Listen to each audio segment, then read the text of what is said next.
Bonjour, c'est Benoît Maville pour les gens qui lisent. Alors le premier livre dont je me souviens, je crois que c'est un club des cinq. Un club des cinq, je ne pourrais plus dire exactement lequel, mais je crois que dans celui-là, il y avait des gens qui avaient volé quelque chose. Et les cinq menaient l'enquête. J'ai des souvenirs de cette série parce que déjà là, à l'époque, ça m'a amené sur le goût du mystère, le goût de l'enquête et la bande de copains.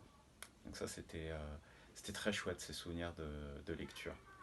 Un livre qui me suit tout le temps et qui me suivra toute ma vie, je pense que ce sera Tom Sawyer de Mark Twain, parce qu'il évoque l'enfance éternelle, il évoque le roman d'apprentissage, parce qu'on frémit dans ce bouquin également lorsque l'ombre de Joe l'Indien vient s'abattre sur le récit, parce qu'il y a l'inénarrable Huckleberry Finn, parce que ça fait référence à plein de choses qui me sont chères et qui se sont progressivement ancrées en moi et dans mon ADN de lecteur, d'auteur et de libraire.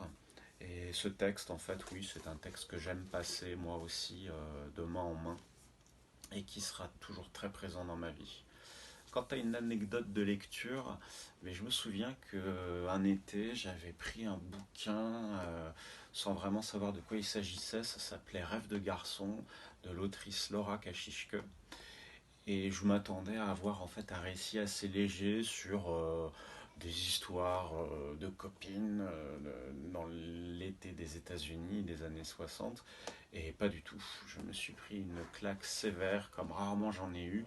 Et j'ai lu ce récit qui progressivement, telle une main, s'est resserré sur ma gorge. Et c'est comme ça que j'ai découvert là aussi une des grandes autrices de ce siècle et une de mes écrivains préférés. Voilà cette petite anecdote de lecture. Bonne lecture à vous toutes et à vous tous et à bientôt en librairie.